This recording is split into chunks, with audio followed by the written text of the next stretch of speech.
Hey, what's up guys? So in this video, we will see how to connect the Nike Running Club with the Xiaomi Smart Band 10. Now to do that, on your smartphone, just open the Play Store and in the search bar, just search this and install this app.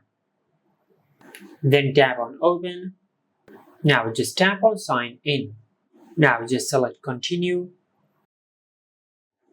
and select Skip. Now just allow these permissions. Now as you can see, it is asking you to connect your Nike Run Club with the Health Connect. Now just select Connect. Now just tap on Connect. From here, just enable this toggle. Then select Allow.